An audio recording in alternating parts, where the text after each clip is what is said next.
রাস্তায় সর্বত্র সমস্ত টেলিস্ক্রিনে ঢাকা শহরে আপনি তো দেখেছেন যে শেখ মুজিব সর্বত্র সে একটাই ভাষণ, হুম মুক্তিযুদ্ধ এবং পুরো আমাদের ইতিহাসে যেন একটাই ভাষণ, 7 মার্চের হুম ভাষণ। হুম তার 7 মার্চ ছাড়া কি আমাদের ইতিহাসে আগে পরে কোনো ঘটনা নাই? সমাবেশ হয়েছে এই পল্টনে, সেটা কোথায় ইতিহাসে? তাজউদ্দিন কোথায় ছিল ইতিহাসে? সিরাজুল আলম খান, যা অনেকে জি যাকে বলে যে শেখ জি মুজিবকে তৈরি করার পেছনে আপনি তার এত আপনার সাথে গুরুত্বপূর্ণ এখানে ভূমিকা, দ্বিমত তারা করার কোথায়? কিছু নাই। এবং আমি তো রনক জাহানের উদাহরণ দিলাম, 1973 সালে লেখা বই। এছাড়াও আমি এই মুহূর্তে আমার নামটা মনে নাই, ওই যে মুজিববার নামে ঠাউর সাইজের বই, এগুলো হুম কিন্তু হুম এই গত 15 বছর লিখিত হয়নি, না এগুলো এর আগেই। হুম এটাকে আমরা একটা এক্সট্রিম পর্যায়ে দেখেছি এই গত 15 বছর, ঠিক আছে। কিন্তু মুজিবিজম বা মুজিববাদ বা এই যে শেখ মুজিবকে কেন্দ্র করে একটা ফ্যাসিস্ট আইডিওলজি গড়ে তোলা, এটা আওয়ামী লীগের মধ্যে ইনহেরেন্টলি ছিল। হুম এবং এটারই আমরা গত 15 বছর একটা সর্বশেষ জি, আপনি মানে জ্ঞানী মানুষ, ডেমনস্ট্রেশন আপনি বা মহড়া নিশ্চয়ই দেখেছি। অনেক বই পড়েন, আপনি লেখেন আমরা জানি, কিন্তু সাধারণ মানুষ আসলে এত বই পড়ে কিনা বা এত লেখালেখিও করে না। সারোয়ার তুষার, আপনাকে স্বাগত জানাচ্ছি পালস অফ পলিটিক্সে আমার আজকের আয়োজনে। আমার আসলে ধন্যবাদ আপনাকে। অনেক ধন্যবাদ, আপনি যুক্ত হয়েছেন। আমার অনেকগুলো প্রশ্ন, যত সংক্ষেপে আমি আসলে জানতে পারি যেন সবগুলো প্রশ্ন বা সবগুলো বিষয় কভার করতে পারি। শুরু করি, আপনাদের যে এনসিপির জনসমাবেশ হলো শহীদ মিনারে, কেন্দ্রীয় শহীদ মিনারে, সেখানে যেটি প্রথম আলোচনা লোক সমাবেশ, সেটা আসলে লোক সমাগমের যে আলোচনা আছে, আপনারা কি আসলে সন্তুষ্ট, মানে প্রত্যাশিত যে লোক সমাগম হবার কথা ছিল আপনাদের অনুযায়ী সেরকমটা কি হয়েছে? না, ধন্যবাদ আপনাকে। প্রত্যাশিত সেটা বলবো না, কারণ সবসময় তো প্রত্যাশা অনেক বড় থাকে। হুম কিন্তু এখানে কয়েকটা ব্যাপার কাজ করেছে। একটা হচ্ছে যে এনসিপি এখনো যেহেতু একটা গ্রোয়িং পার্টি, ফলে এনসিপি এখনো কিন্তু মানে পুরো পার্টিটা একটাই শরীর, হুম মানে আপনার সবাই মিলে একটা কাজই করে। ফলে আমরা পুরো মাস আসলে পদযাত্রা নিয়ে ব্যস্ত ছিলাম। মানে এনসিপি পুরোটা মাস, জুলাই মাস পদযাত্রা নিয়ে ব্যস্ত ছিল। এবং এটা নিয়ে যে আলাদা করে এই 3 অগস্টের এটা নিয়ে যে আলাদা করে কাজ করবে, সেটা হয়তো আমরা করতে পারিনি। মানে করতে পারলে ভালো হতো, আলাদা কমিটি করে। এবং যারা আসলে জুলাই মাস ধরে ধরে শুধু এটা নিয়েই কাজ করবে, তাহলে আমাদের জনসমাগমটা আরেকটু বেশি হতো। জি, দ্বিতীয় কিন্তু আরেকটা ফ্যাক্টর পদযাত্রায় হচ্ছে যে গিয়েই তো আপনার, আপনারা আসলে, বা নাহিদ ইসলামকে একদম সরাসরি তিনি বলেছেন যে 3 তারিখে ঢাকায় চলে আসতে কেন্দ্রীয় শহীদ মিনার, সেই আহ্বান জানিয়ে তো এসেছিলেনই তিনি। জি তাতে কি হ্যাঁ, সাড়া কিন্তু মিলল না? এটার জন্য যে আপনার, না সেরকম না। আহ্বান তো তিনি জানিয়েছেন এবং সেটা সবাই ওয়েলকাম করেছে, কিন্তু এটা তো আপনি জানেন যে মিনিমাম সাংগঠনিক একটা কর্মকাণ্ড তো লাগবে, যার হুম মধ্যে দিয়ে আপনি সবাইকে ঢাকায় নিয়ে আসবেন। ফলে সেখানে আমাদের হয়তো একটু সাংগঠনিক, আমি বলবো যে প্রস্তুতি, আমাদের প্রত্যাশিত প্রস্তুতির চেয়ে কিছুটা কম আমরা করতে পেরেছি, যে কারণে এটার ইম্প্যাক্ট কিছুটা পড়েছে আপনার আমাদের এই যে আহ, জমায়েতের উপর। কিন্তু জমায়েত, আমি বলবো যে এটা খুব খারাপ জমায়েত হয়েছে সেরকম বলা যাবে না। আর আওয়ামী লীগের আমলেও তো আমরা আওয়ামী লীগের বিরাট বিরাট জনসমাবেশ দেখেছি। তো ওই সংখ্যাটা তো আসলে সবসময় সবকিছু মিন করে না। পলিটিক্স আমরা কোন বক্তব্যটা নিয়ে এসেছি, হুম কি বলা হচ্ছে এবং কি বাংলাদেশকে আমরা কি দিতে চাচ্ছি, সেটা হচ্ছে ইম্পর্টেন্ট। আমাদের জনসমর্থন ইত্যাদি ব্যাপার তো আমরা পুরো জুলাই মাস জুড়ে সারা দেশে দেখা গেছে যে এনসিপির একটা নিজস্ব জনপ্রিয়তা তৈরি হচ্ছে আস্তে আস্তে। এবং সেটা হয়তো আমাদের এখন যে সাংগঠনিক আরো যে সমস্ত প্রস্তুতি নেওয়ার ব্যাপার আছে, দুই মহানগরের যে সাংগঠনিক ভাবে শক্তিশালী করা এবং সারা দেশে কমিটিগুলোকে আরো হুম শক্তিশালী করা, সেগুলো করতে পারলে আমাদের এই যে এখন যে আহ, কিছুটা জনসমাগম আমাদের প্রত্যাশার তুলনায় কিছুটা কম হলো, সেটা তখন আমরা ওভারকাম করতে পারবো। জি, মানে একটা এটা আমি সাংগঠনিক মনে করি না যে প্রস্তুতিগত এটা, দুর্বলতা আপনি নিজেই এটাতে দেখছেন। আপনি বলছেন আসলে মানে হ্যাঁ এটা হ্যাঁ, জনসমাগমই তো আসলে সবকিছু না, বার্তা যেটি, কিন্তু যখন জনসমাবেশ করছেন, আমাদের রাজনীতির কালচার একটা আছে যে জনসমাগম, কিন্তু আহ, আশপাশে যে সমাগমগুলো হলো, ধরেন ছাত্র দলের হ্যাঁ সমাবেশ হলো, আমাদের বা তার কিছুদিন আগে রাইট। জামাতের, তার কিছুদিন আগে বিএনপি সমাবেশ হয়েছে, মানুষ একটা তুলনামূলক চিত্র ধারণ করবে না? মানে আপনাদের বড় রাজনৈতিক না দল, করতেই পারে, আপনারাও করতেই এখন পারে বড় এখন। রাজনৈতিক দলের এখন কাতারে। অবশ্যই আপনি না করতেই পারে এখন। আপনি একটা জিনিস, যেহেতু বাংলাদেশের রাজনৈতিক সংস্কৃতির কথা বললেন, আপনি জানেন যে বাংলাদেশের রাজনৈতিক সংস্কৃতিতে টাকা দিয়ে লোক ভাড়া করে নিয়ে হুম আসে। এটা বাংলাদেশের রাজনৈতিক সংস্কৃতি, ঠিক আছে। এমনকি বিভিন্ন সমাবেশে এসে তারা বলতে পারে না তারা কোন দলের সমাবেশে হুম এসেছে। হ্যাঁ, এবং অনেক সংগঠন আছে যারা অছাত্রদের দিয়ে ছাত্রদের সমাবেশ করছে, এরকম অনেকবার হয়েছে। তো সেই দিক থেকে আমি বলবো যে আমাদের যে জমায়েতটা এসছে এটা স্বতঃস্ফূর্ত, স্যাটিসফ্যাক্টরি না 100%, আমাদের অনেক ইমপ্রুভ করার সুযোগ আছে। কিন্তু এটাই শেষ না, বা এটাই আমরা আমাদের শক্তি সর্বোচ্চ দেখাতে পেরেছি সেটা বলা যাবে না। হুম বড় দল, আমরা বড় দল হওয়ার পথে, আমি যেটা বললাম যে আমরা একটা গ্রোয়িং দল। ফলে গ্রোয়িং দল হিসেবে আমাদেরকে আরো ইমপ্রুভ করার তো অবশ্যই, আমরা এই সমাবেশটা করার মধ্য দিয়ে ইমপ্রুভ করার আরো যে জায়গাগুলো আমরা দেখতে পেলাম। আপনার মনে থাকবে যে 31 ডিসেম্বর, সর্বশেষ যে 31 ডিসেম্বরে আমরা এই ঘোষণাপত্র দেব বলে যে সমাবেশটা করলাম, তো পরে আমরা ঘোষণাপত্রটা হয় নাই, কিন্তু একটা সমাবেশ হয়েছিল, সেখানে কিন্তু জমায়েত, বিপুল পরিমাণ জমায়েত ছিল, ঠিক আছে, তখনও কিন্তু এনসিপি দল হয় নাই। ফলে এনসিপির মানে একটা বড় সমাবেশ বলতে যেটা বোঝায়, করার সক্ষমতা পুরোটাই আছে। বাকিটা হচ্ছে এখন আমাদেরকে সাংগঠনিক ভাবে আমাদের যে যে সমস্ত শর্টকামিংস গুলো আছে এগুলোকে কাটিয়ে উঠতে হবে। জি, জি, গ্রোয়িং পার্টি বলছেন, কিন্তু ইতিমধ্যে আপনারা বড় দল হিসেবে সরকারের তালিকায় অন্তত আছেন। বিভিন্ন জায়গায় যে বড় দল যখন আমন্ত্রণ পায় অবশ্যই তখন এনসিপি ফাস্টেস্ট আমন্ত্রণ পায়। Growing, fastest growing big party. জি, সময়ের মানে 31শে ডিসেম্বরের কথা বলছিলেন, সময়ের সাথে সাথে কি আপনাদের চিত্রটা কেমন দেখা যাচ্ছে সেটাও কিন্তু মানুষ আলোচনায় আনছে। আমি শুধুমাত্র এটি বললাম, আমি কন্টেন্টে চলে যাই। আপনি বলছিলেন কি বার্তা দিচ্ছে। তুষার, আপনি শুনতে পাচ্ছেন আমাকে? জি জি আচ্ছা, একটু আপনার ভিডিওটা জি, ফ্রিজ শুনতে হয়ে পাচ্ছি। গিয়েছিল। হ্যাঁ, যে বার্তাগুলো আপনারা দিচ্ছেন, আপনারা 24 দফা ইশতেহার ঘোষণা করছেন, সেটি নিয়ে একটু কথা বলতে চাই। যে আম, সেই ইশতেহার বা ঘোষণা যেটি, সেটি জুলাই ঘোষণাপত্রের সাথে আসলে এটার পার্থক্যটা কি, এটা একটু আগে বুঝতে চাই। মানে সরকার জুলাই যেটি ঘোষণা ঘোষণাপত্র করবে একটা তার সাথে ন্যাশনাল পার্থক্য। ব্যাপার, জি। মানে জুলাই ঘোষণাপত্র একটা ন্যাশনাল ব্যাপার, এটা সবার, হুম। এটাই গণঅভ্যুত্থানের একটা ঐতিহাসিক এবং আমরা চাই যে একটা সাংবিধানিক কিংবা আইনি ভিত্তি প্রদান করবে সে ধরনের একটা ডকুমেন্ট। সেখানে আপনি কেন আমাদেরকে গণঅভ্যুত্থান করতে হয়েছে, কি ধরনের বাংলাদেশ আমরা করতে চাই, তার স্পিরিটটা কি ডেমোক্রেটিক বাংলাদেশে, সেগুলো বলা থাকবে সেখানে। আর গতকালকে যেটা নাহিদ ইসলাম ঘোষণা করেছেন সেটা আসলে আমাদের দলীয় ইশতেহার, আমরা বলেছি যে নতুন বাংলাদেশের এই দলীয় ইশতেহার। ইশতেহারটা এটা আপনারা কবে পুরোপুরি বাস্তবায়ন আপনি বলতে করবেন? পারবেন, এটা আমি বলছি মানে এটাকে পুরোপুরি আপনি নির্বাচনী ইশতেহার বলতে পারবেন না, তবে এটা হচ্ছে সেই মানে বেইস যার উপর ভিত্তি করে আমরা রাজনীতি করবো। এখানে অনেকগুলো জিনিস আছে যেগুলো স্বল্প মেয়াদী, অনেকগুলো জিনিস আছে যেগুলো মধ্যমেয়াদী, এবং অনেকগুলো জিনিস আছে যেগুলো দীর্ঘমেয়াদী। হুম। ফলে আমাদের তো একটা দল হিসেবে আমাদের তো ধারাবাহিক ভাবে কার্যক্রম থাকবে যেগুলো আমরা আশু এই মুহূর্তেই করে ফেলতে পারবো। যেমন ধরুন যে আমরা যদি নেক্সট ইলেকশনের মধ্যে দিয়ে সরকার করতে পারি, তাহলে আমরা অনেকগুলো সাংবিধানিক পরিবর্তন এবং অনেকগুলো আইনি পরিবর্তন, আমাদের অনেকগুলো ধরা যাক যেমন 1861 সালে পুলিশ আইন, এরকম অনেকগুলো ব্যাপার আছে যেগুলো আমরা আশু সংস্কার করে ফেলতে পারবো।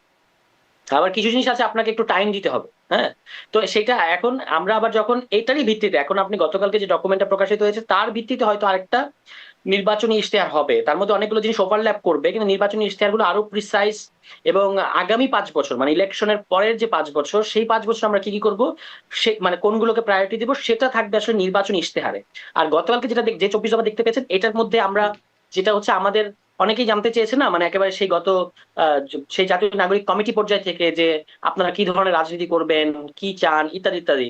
তো এখানে আপনি দেখবেন যে 24টা যে সেক্টর, শিক্ষা, স্বাস্থ্য, তারপর হচ্ছে জনপ্রশাসন, আমলাতন্ত্র, এমনকি প্রতিরক্ষা, এই সমস্ত বিষয়ে আমাদের দৃষ্টিভঙ্গিটা ফুটে উঠেছে এই গতকালকে ডকুমেন্ট থেকে। ফলে সেখান থেকে ধারণা করা যাবে যে এনসিপি একটা কি ধরনের দল, তার পলিটিক্যাল কম্পাসটা কোন দিকে, সেটা এই ডকুমেন্ট থেকে বোঝা যাবে।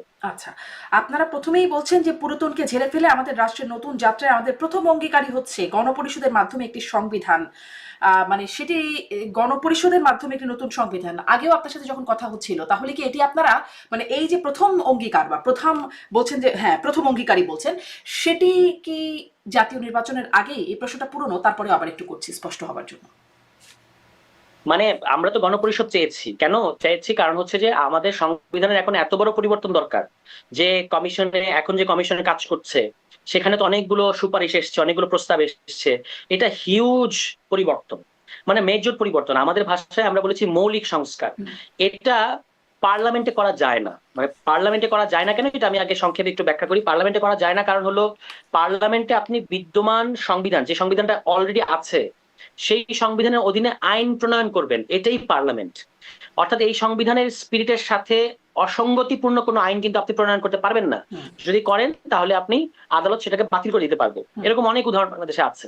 কিন্তু এখন যে ধরনের বড় বড় পরিবর্তন করা মানে কথা এসছে, সেখানে কিন্তু এই সংবিধানের যে মূল ক্ষমতা কাঠামো, এক ব্যক্তি কেন্দ্রিক, অগণতান্ত্রিক একটা ক্ষমতা কাঠামো বা স্বৈরতান্ত্রিক একটা ক্ষমতা কাঠামো, এটাকেই খোলনলচে বদলানোর কথা এসছে। এই বদলটা পার্লামেন্টে করা সম্ভব না, কারণ পার্লামেন্টে আপনি পার্লামেন্টও তো সংবিধান সংশোধন সম্ভব হয়ে এসেছে এতদিন। সংশোধন করা যাবে, যে ততটুকুই সংশোধন করা যাবে যতটুকু এই সংবিধান এলাও করে। আপনি দেখবেন যে এরকম অনেক উদাহরণ আছে। আদালত, যেমন এরশাদের আমলের কথা আমি বলি, এরশাদের আমলে অষ্টম সংশোধনীকে আদালত বললো যে এই সংশোধনীকে অসাংবিধানিক, এবং অসাংবিধানিক বলে বাতিল করে দিয়েছে। ফলে আপনি পার্লামেন্টে সংবিধান সংশোধনী করতে পারেন, কিন্তু যদি সেটা সংবিধানের সাথে মানে অসঙ্গতিপূর্ণ হয়, বা অসাংবিধানিক মনে করে আদালত, তাহলে কিন্তু সেটাকে বাতিল করে দেওয়া যায়। কিন্তু আমরা যে পরিবর্তনের কথা বলছি বা কমিশন যে পরিবর্তন নিয়ে কাজ করছে, এটা আরো ম্যাসিভ বড় পরিবর্তন, যেটাকে মৌলিক পরিবর্তন বা মৌলিক সংস্কার বলা হচ্ছে। এই মৌলিক সংস্কার আসলে পার্লামেন্টে করা যায় না, মানে সংবিধানের এই মৌলিক জি, সংস্কারটা পার্লামেন্টে আপনি করা যায় অষ্টম না, সংশোধনীর এটা কথা করতে যেটি হয় বলছেন কোর্ট বাতিল গণপরিষদে। করে দেয়, এরকম তো যে কোনো সংশোধনী পরবর্তীতে কোর্ট বাতিল করতেই পারে। আসলে এক্স্যাক্টলি। তাই না? তাহলে আসলে হ্যাঁ, এমন কোর্ট কি বাতিল করতে পার্থক্য পারে। যে দ্যাট ইজ গণপরিষদের মাধ্যমে করলে প্রিসাইজলি দি বাতিল করা প্রবলেম। যাবে না? That is precisely the problem, যে সংশোধনী প্রবলেমটা হচ্ছে এটা যে আপনার কাছে 2/3 থাকলেই আপনি বাতিল করে দিতে পারবেন পরবর্তীতে কখনো না কখনো। যেমন জিয়াউর রহমান সাহেব ক্ষমতায় এসে উনি 79 সালে হুম, পার্লামেন্টে এসে পঞ্চম সংশোধনী করেছেন, আওয়ামী লীগ 2008 সালের পরে এসে এটাকে বলেছে অবৈধ। টিল টুডে কিন্তু এখনো পর্যন্ত কিন্তু বিএনপি ক্ষমতায় আসার আগ পর্যন্ত বিএনপি নিশ্চয়ই ওই অবৈধ ঘোষণা করাটাকে অবৈধ বলবে। এখনো পর্যন্ত কিন্তু পঞ্চম সংশোধনীর স্ট্যাটাসটা হচ্ছে এটা অবৈধ, তাই না? ফলে এটাই সংশোধনীর সমস্যা। আমরা বারবার এটাই বলার চেষ্টা করছি যে সংশোধনী দিয়ে আপনার কাজ হবে না। আপনার কাজটা হবে কি যে দেখুন আদালত কি করে, আদালত হচ্ছে এই সংবিধানের অধীনে সংবিধানকে ব্যাখ্যা করে, এটাই হচ্ছে আদালত। হুম। এবং এই সংবিধানের অধীনে সংসদ কোনো অসাংবিধানিক আইন করছে কিনা এটা দেখভালও করে, এটাই হচ্ছে আদালত। কিন্তু গণপরিষদের মধ্যে দিয়ে আপনি যখন একটা নতুন সংবিধান করবেন, তখন কিন্তু সংবিধানের প্রিমাইসটাই বদলে গেল। তখন আদালত হচ্ছে ওই নতুন সংবিধান বা ওই নতুন প্রিমাইসের উপর ভিত্তি করে কাজ করবে। ফলে ওই নতুন প্রিমাইসটাই হবে তার বিচার করার ভিত্তি বা ক্রিয়াশীল থাকার ভিত্তি, ঠিক আছে? ফলে সে ওটাকে বদলাতে পারবে না, সে ওটাকে ডিফেন্ড করবে। জি, সেটি এখন আপাত দৃষ্টিতে হয়তো মনে হচ্ছে, কিন্তু যখন অষ্টম সংশোধনী হয়েছিল তখনও মনে হচ্ছিল এটাই এটাই আসলে চলবে, এটা এরকম করে বাতিল করে দেওয়া হবে না। কোর্ট তখন কি মনে করবে, তখন কেমন ব্যাখ্যা প্রয়োজন পড়বে, সেটি আসলে যাই হোক, এটি একটা বড় আলোচনার জায়গায় দিকে না যাই, কিন্তু কোনো কিছুই আসলে পার্মানেন্ট হয়ে যাবে না নিশ্চয়ই। 2/3 ভোটে না, যদি চেঞ্জ পার্লামেন্ট হয়ে করতে যাবে, চায়, কেন তারা চেঞ্জ পার্লামেন্ট হয়ে করতে যাবে। পারবে না? গণতন্ত্র তো তাই বলে, মেজরিটি মানুষ চাইলে যে কোনো কিছুই করতে না পারে। না, আমি আমি একটু ক্লিয়ার করি। ধরুন আজকে আমরা গণপরিষদের মধ্য দিয়ে একটা নতুন সংবিধান করলাম, কিংবা একটা মেজর সংস্কার করলাম। এখন তো দুটো শব্দ আমরা পাচ্ছি, একটা হচ্ছে মৌলিক সংস্কার অথবা পুনর্লিখন। যেটাই আমরা করি না কেন, এরপরে কিন্তু 5 বছর অন্তর অন্তর পার্লামেন্ট বসবে, হুম। তাই না? মানে নতুন নতুন সরকার আসবে, তারা যে নতুন কোনো সংশোধনী করবে না তা না, কিন্তু সংশোধনী তারা করবে। কিন্তু সেই সংশোধনী করবে ওই নতুন সংবিধানের ভিত্তিতে।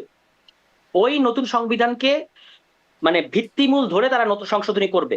এবং সেক্ষেত্রে আমরা বলেছি যে বাংলাদেশের যে কোনো সরকারের কাছে 2/3 থাকলেই তারা খুব সহজে সংশোধনী করে ফেলতে পারে।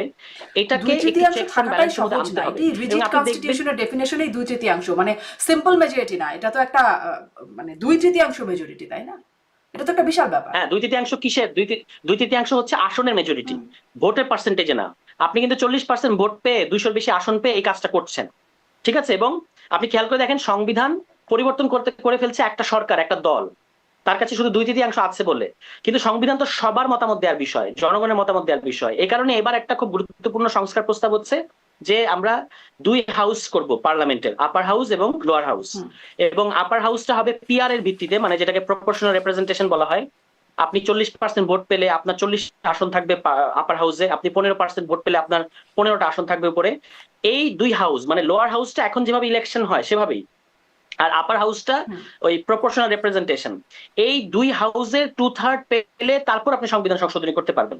এটা কিন্তু সংবিধান সংশোধনীকে একটু কঠিন করে ফেলবে, এবং আমরা সেটাই চাই। মানে সংবিধান সংশোধনীটা এত সহজ না হোক। আপনি দেখবেন যে বাংলাদেশে যতগুলো সরকারের কাছে 2/3 ক্ষমতা ছিল বা আসন ছিল, তারা এমন এমন সংশোধনী করেছে এটা বাংলাদেশকে ভীষণভাবে ক্ষতিগ্রস্ত করেছে। সেই 73 সরকারের কাছে 2/3 ছিল, তারা বাকশাল করেছে।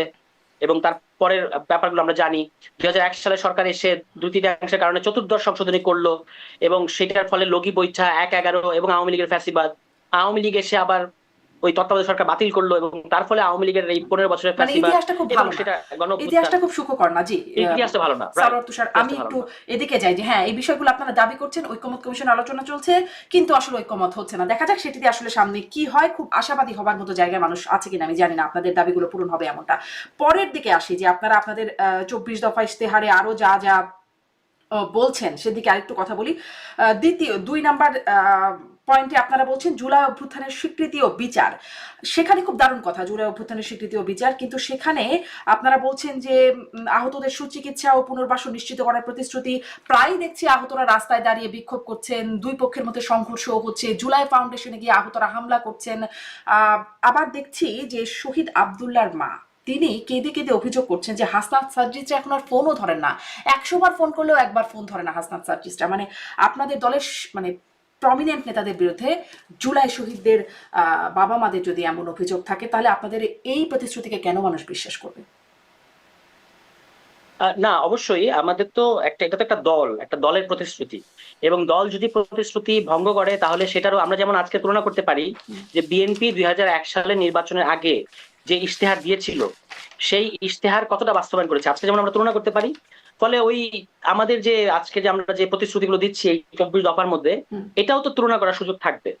আর আমি কিন্তু দেখেছি যে সার্জিস, স্পেশালি সার্জিস, এই আপনার এই পদযাত্রা একটা জিনিস খেয়াল করবেন, এই আমাদের যে পদযাত্রাটা হলো, সার্জিস কিন্তু এইটার পুরোটারই কনভেনার ছিলেন এই পুরো পদযাত্রা।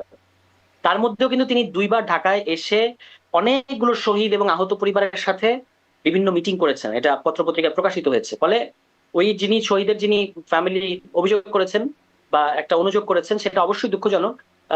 সেটা নিশ্চয়ই তারা বিভিন্ন ব্যস্ততার কারণে হয়তো কখনো একটা ঝামেলা হয়ে থাকতে পারে, কিন্তু আমি অন্তত তাদের মধ্যে আন্তরিকতার ঘাটতি দেখি নাই। মানে এইবার এই পদযাত্রা চলতে চলতেই 2বার তিনি ঢাকায় এসে বসে তারপর আবার গেছেন। কিন্তু আসলে তাদের প্রায়োরিটিতে জুলাই ফাউন্ডেশন পড়ে নাই, তাদের অন্যান্য অনেক কাজ আছে, তারা ছেড়ে গেছেন, পদত্যাগ করেছেন। সার্জিসের কথা বলছি, এমনকি স্নিগ্ধ তিনিও ছেড়ে গেছেন। যারা আসলে জুলাই ফাউন্ডেশন, যারা জুলাই শহীদ আহতদের নিয়ে কাজ করার কথা ছিল, প্রায়োরিটিতে তো রইল না তারা আসলে। না, জুলাই ফাউন্ডেশনে কি কি ঘটছে আমি পুরোটা জানি না, কিন্তু জুলাই ফাউন্ডেশনে এখানে অনেকেই ছিলেন। এটা তো একটা প্রতিষ্ঠান, আজকে আপনি কালকে আমি যেই হোক, কিন্তু প্রতিষ্ঠানটা প্রতিষ্ঠানের মতো করে তার যেটা সার্ভ করার কথা সেটা সার্ভ করাটাই উচিত। মানে স্নিগ্ধ আজকে আছে কালকে নাই থাকতে পারে, বা সার্জিস একসময় দায়িত্ব পালন করেছেন, এরপর তার সাংগঠনিক ব্যস্ততা।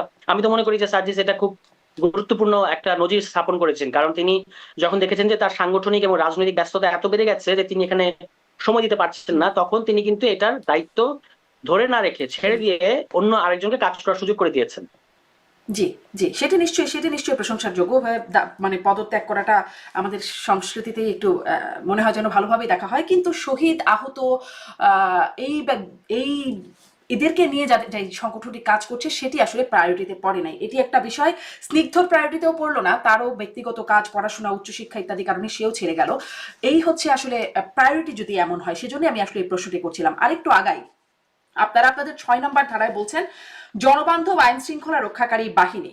সেখানে আপনারা বলছেন যে কোনো গ্রেপ্তারের ক্ষেত্রে ওয়ারেন্ট বা সুস্পষ্ট কারণের উল্লেখ থাকতে হবে, কোট আনকোট। এই অংশটুকু আমি পড়লাম, কিন্তু আমরা দেখলাম পটিয়ায় রাস্তায় একজন ছাত্রলীগ নেতাকে দেখে, দীপঙ্কর সাহা নামের একজনকে দেখে, তাকে ধরে বৈষম্য বিরোধী ছাত্ররা নিয়ে গিয়ে থানায় দিল। থানায় গ্রেপ্তারের জন্য ওয়ারেন্ট নাই, ইভেন মামলাই নাই আসলে তার বিরুদ্ধে। থানায় তাকে গ্রেপ্তারের জন্য চাপ সৃষ্টি করা হলো, যখন মামলা না নিল তখন সংঘর্ষে লিপ্ত হলো। তারপরে তো তাদের পুলিশ অফিসারদেরকে সেখান থেকে সরিয়ে দেবার জন্য, তাদেরকে মানে তাদের বিরুদ্ধে ব্যবস্থা নেবার জন্য রাস্তা ব্লকেট করা হলো। এরকম অনেকগুলো কর্মসূচি হলো। আপনাদের এনসিপির যুগ্ম সদস্য সচিব তিনি বললেন পটিয়া থানাকে মাটির সাথে মিশায় দিতে হবে। সেখানে মানে সেখানেও আপনাদের যে অঙ্গীকার, সেটা কি মানুষ কেন বিশ্বাস করবে যখন আপনারা বলছেন যে কোনো গ্রেপ্তারের ক্ষেত্রে ওয়ারেন্ট বা সুস্পষ্ট কারণের উল্লেখ থাকতে হবে, মামলাই নাই আপনারা গ্রেপ্তার করাতে যাচ্ছেন? ওকে, 1 নম্বর কথা হচ্ছে এখন আমরা একটা বিশেষ পরিস্থিতির মধ্যে দিয়ে যাচ্ছি। আইন শৃঙ্খলা বাহিনী বলেন, পুলিশ বলেন, এবং এইসব ব্যাপারগুলো যেভাবে একটা নর্মাল সিচুয়েশনে মানে ফাংশন করে সেভাবে ফাংশন করছে না। পাশাপাশি বাংলাদেশে খুব মানে উইদিন 1 ইয়ার একটা বড় সড় ধরনের গণহত্যা সংঘটিত হয়েছে, এবং এখনো বেশিরভাগ আসামি আসলে মানে আউট অফ ট্রেস, কিংবা অনেকে জামিন টামিন ইত্যাদি পেয়েছে। ফলে এই যে তরুণদের কথা বললেন, সেখানে বৈষম্য বিরোধী ছাত্র আন্দোলন এবং অন্যান্য তরুণরা, তাদের মধ্যে একটা মানে অ্যাগ্রিভড, তারা অনেক ক্ষেত্রে অ্যাগ্রিভড।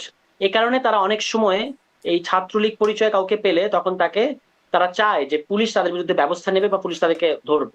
তো সেক্ষেত্রে অনেক সময় পুলিশ এটা করে না, এই কারণে তারা ক্ষোভ হয়, এবং তারপরে এই যে অনেক সময় রাগী কথাবার্তা, যেটা রেফারেন্স আপনি দিলেন, এইসব হয়। কিন্তু আমরা যে ইশতেহারের কথা বলছি, যেটা আপনি বললেন যে ওয়ারেন্ট ছাড়া গ্রেফতার করা যাবে না, এটা আমরা একটা একটা স্টেট পুনর্গঠিত হয়ে যাওয়ার পরে একটা নর্মাল সময়ের কথা বলতেছি, যে যখন সমস্ত কিছু একটা শৃঙ্খলার মধ্যে চলে আসবে, সমস্ত কিছু শৃঙ্খলার মধ্যে একটা এরকম করে চলে আসবে কি করে? তুষার? মানে যেভাবে না চলছে, যেভাবে থানায় ধরে গিয়ে জোর করে নিয়ে যাওয়া হচ্ছে, বা রাত বিরাতে সেখান থেকে কোনোভাবে আওয়ামী লীগের সাথে সম্পৃক্ততা পেলে তাকে নিয়ে গিয়ে ধরে দিচ্ছে বৈষম্য বিরোধী ছাত্র সমন্বয়করা, চাঁদার দাবির অভিযোগও উঠছে, এটি আমি বলছি সাচিব সভাপতিকে মানে গ্রেপ্তার করেছিল, সেটা অবশ্য আন্দোলনের কিছুদিন পরপরই বা আগস্টের পরপরই, গত বছরের ঘটনা। মানে এরকম এরকম যদি চলতে থাকে তাহলে নর্মালটা হবে কি করে?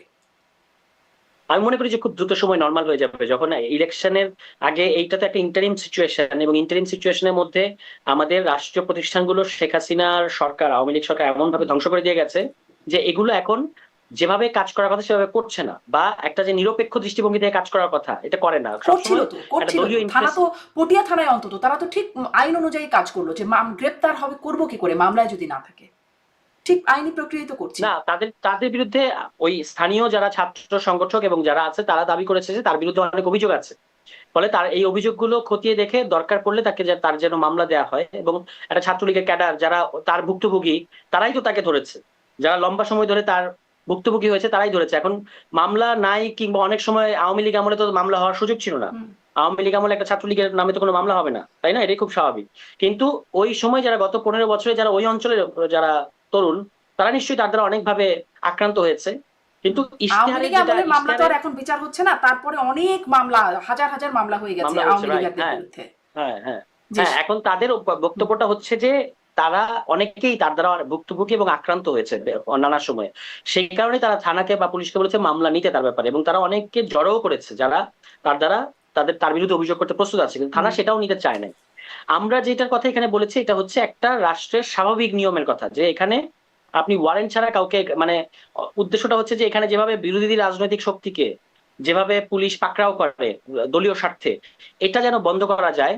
এবং যে কোনো নাগরিককে যেন মত প্রকাশ কিংবা তার একটা রাজনৈতিক অবস্থানের কারণে হয়রানি করা না হয়, এটার কথা আমরা ইঙ্গিত করে বলেছি যে ওয়ারেন্ট ছাড়া কাউকে গ্রেফতার করা যাবে না। এবং এর মধ্য দিয়ে আসলে গুম যে ব্যাপারটা বাংলাদেশে ছিল এটাকেও অনেক দূর পর্যন্ত আমরা ট্যাকেল করতে চেয়েছি। জি।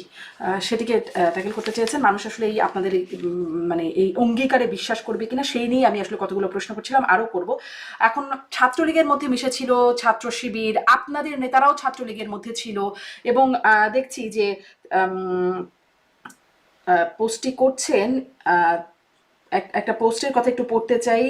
গণতান্ত্রিক ছাত্র সংসদ ঢাকা বিশ্ববিদ্যালয় শাখার আহ্বায়ক ও বৈষম্য বিরোধী ছাত্র আন্দোলনের সাবেক সমন্বয়ক আব্দুল কাদের তিনি লিখছেন, ফেসবুকে পোস্ট করছেন, ছাত্রলীগ পরিচয় নির্যাতনের অংশীদার হতেন ছাত্র শিবিরের নেতাকর্মীরা, মানে তারাও নির্যাতন চালাতেন বলে তিনি দাবি করছেন তার ফেসবুক পোস্টে।